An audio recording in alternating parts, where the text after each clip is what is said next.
નમસ્કાર મિત્રો, સ્વાગત છે તમારું આપ સૌની સૈયારી ચેનલ ગુજરાતી સાહિત્ય વિદ નિકુંજ યુટ્યુબ ચેનલમાં હું નિકુંજ પરમાર આપ સૌનું તહે દિલ સ્વાગત કરું છું। તો મિત્રો, આજના વિડીયોમાં ચર્ચા કરીશું ગુજરાત રાજ્ય સરકારના પેન્શન ધારકોમાં પેન્શનમાં નવો વધારો કરવામાં આવ્યો છે। તે ઉપરાંત EPS 95માં નવો વધારો ઉપરાંત ડીએમાં પણ જે વધારો કરવામાં આવ્યો છે તેના વિશે આપણે વિડીયોમાં ચર્ચા કરીશું। વિડીયો શરૂ કરતા પહેલાં મિત્રો, જે વોટ્સઅપ ચેનલ ટેલિગ્રુપ બંને બનાવે છે તેની લિંક ડિસ્ક્રિપ્શનમાં મૂકું છું, મિત્રો અવશ્ય જોઈન થઈ જજો। તમને આ ચેનલ પર મિત્રો જે સરકારી કર્મચારી, નિવૃત્ત કર્મચારી, પેન્શનધારકો બાબતે, પગાર બાબતે, ડીએ બાબતે હરેક માહિતી પ્રોવાઈડ કરવામાં આવશે। ચેનલ સબસ્ક્રાઈબ કરી બેલ આઇકન બટન દબાવવાનું ભૂલશો નહીં। તો મિત્રો, ગુજરાત પેન્શનધારકો માટે ઉજવણી કરવાનું કારણ છે કારણ કે રાજ્ય સરકાર તેમના લાંબા સમયની પડતર માગણીઓ સંબોધિત છે। સરકારે 61 વર્ષથી વધુ વયના નિવૃત્ત લોકો માટે નોંધપાત્ર પેન્શન વધારે મંજૂરી આપી છે। ગુજરાત પેન્શનના ફોરમના રાજ્ય સરકારી પ્રમુખ સુરેશ પ્રકાશ દ્વારા પુષ્ટિ કરવામાં આવી છે। કરાયેલ આ સીમાચીના નિર્ણય 61 વર્ષની ઉંમરના પડશે મૂળભૂત પેન્શનમાં એક વાર્ષિક વધારો કરવામાં આવ્યો છે। નમસ્કાર મિત્રો, EPS 95માં પેન્શન લાંબા સમયથી મોંઘવારી ભથ્થામાં ડીએની સાથે લઘુત્તમ પેન્શન 7,500 માંગ કરી રહ્યા છે। વારંવાર ખાતરી છતાં તેમની માંગણી અધૂરી રહી છે। વર્તમાન પેન્શન લઘુત્તમ પેન્શન 1,000 પર અટવામાં આવી છે। વધુમાં સુપ્રીમ કોર્ટનો આદેશ મુજબ ઉચ્ચ પેન્શન વિતરણમાં વિલંબ થયું છે।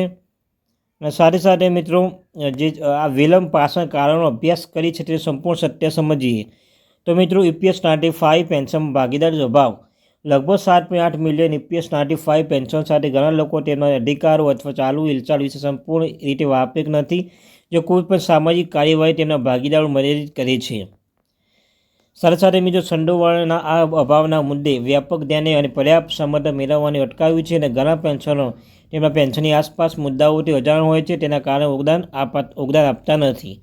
EPS 95માં યુનિયન વચ્ચે એકતાનો અભાવ ચળવળ અને કાનૂની પ્રક્રિયામાં સામેલ વિવિધ EPS 95 યુનિયન વચ્ચે એકતા નોંધપાત્ર અભાવ છે અને આ વિભાજન મુદ્દા નિરાકરણનો અવરોધ છે।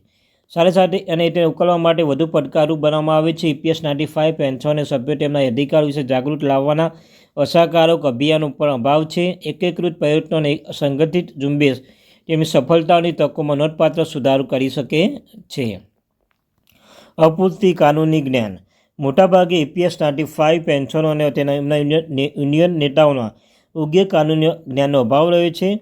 તેઓ ઘણીવાર EPFO, ભારત સરકાર તરફ ન્યૂનતમ અને ઉચ્ચ પેન્શન મુદ્દાઓ અંગેની અદાલતો સમક્ષ મજબૂત કાનૂની દલીલ રજૂ કરવામાં અસમર્થ હોય છે।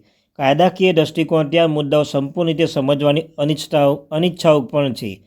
EPS 95 પેન્શન મુદ્દાઓ માટે રાજકીય હસ્તક્ષેપ અને સમર્થન અભાવ એક નિર્ણાયક પરિબળ છે। આ મુદ્દે રાજકીય પક્ષો તરફથી પૂરતો ટેકો મળ્યો નથી, જેના કારણે સરકાર પણ ઝડપી અને અસરકારક નિર્ણય લેવામાં દબાણ અભાવ છે।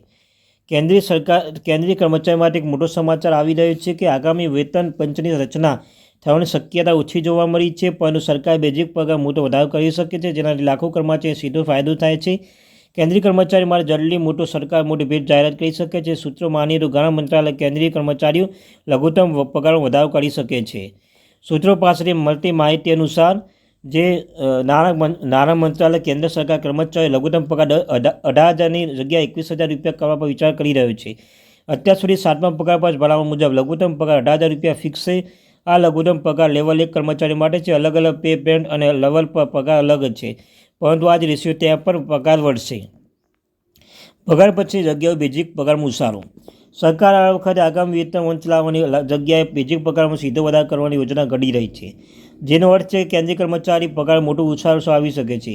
વર્ષ 2016ના અંતમાં પગાર પંચની ભલામણ લાગુ થયા બાદ નાણામંત્રી અરુણ જેટલી કેન્દ્રીય કર્મચારી લઘુત્તમ પગાર 18,000 રૂપિયાથી વધારવાનું વચન આપ્યું છે। ત્યારથી લઈને અત્યાર સુધી સરકાર અંગે કોઈ નક્કર નિર્ણય લીધો નથી। સૂત્રો માનું તો વિચાર ચાલુ છે અને બની શકે બજેટમાં તેનો અંગે કોઈ જાણકાર શેર કરવામાં આવે, પરંતુ બજેટ બાદ જ તેનો ફેરફાર શક્યતા છે। 7 પે કમિશનના ભલામણ ફિટમેન્ટ ફેક્ટર 2.57 ગણું રાખવામાં આવ્યું છે, જેના આધાર પર કેન્દ્રીય કર્મચારીઓ પગાર રિવિઝન કરવામાં આવ્યું। આંકડા જોઈએ તો 7મા પગાર પર સૌથી ઓછો સેલેરી હાઇક મળ્યો છે, જો કે બેઝિક પગારમાં 18,000 રૂપિયાથી કરવામાં આવ્યું ચર્ચા ફિટમેન્ટ ફેક્ટર બદલીને 3.68 ગણો સુધી રાખવામાં આવ્યું છે। આવી સ્થિતિમાં લઘુત્તમ પગાર 18,000 રૂપિયા જગ્યાએ 27,000 રૂપિયા પણ થઈ શકે છે, પરંતુ સૂત્રો માની તો તેનો પગાર 3 ગણો કરવામાં આવી શકે છે।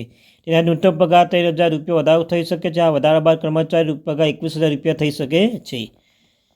મોંઘવારીની અસર વધતી મોંઘવારી કારણે કેન્દ્રીય કર્મચારી પરચેન્જિંગ પાવર ઓછો થઈ ગયો છે। બેઝિક પગારમાં વધારો તેમની આર્થિક સ્થિતિ સુધારો થશે।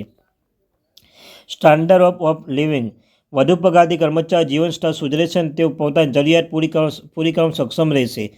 પ્રોડક્ટિવ વધશે. પગાર વધવાથી કર્મચારી પ્રોડક્ટિવ પણ વધારો જેનાથી સરકારી સેવાઓમાં પણ ગુણવત્તા પણ સારી રહેશે.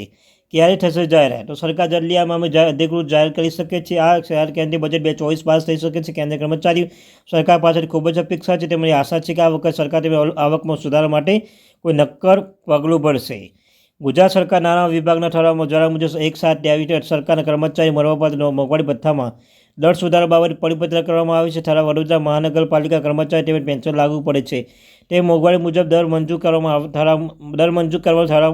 આવે છે.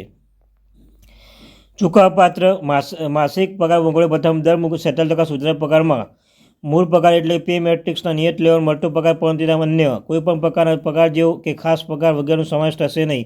મોંઘવારી ભથ્થામાં મળતા વિશિષ્ટ તત્વ તરીકે મળવાનું ચાલુ રાખવામાં આવે છે. સાથે સાથે ગુજરાત રાજ્ય સેવા પગાર સુધારા નિયમ 2002ના નિયમ 953ના પરિપ્રેક્ષ્ય પગાર તરીકે ગણવામાં રહેશે નહીં. મોંઘવારી ભથ્થામાં 50 પૈસા અને તેના કરતાં વધુ પૈસા ચૂકવણી આખા રૂપિયા પ્રમાણ થશે અને 50 પૈસા કરતાં ઓછી રકમની ગણતરીમાં લેવામાં આવશે નહીં.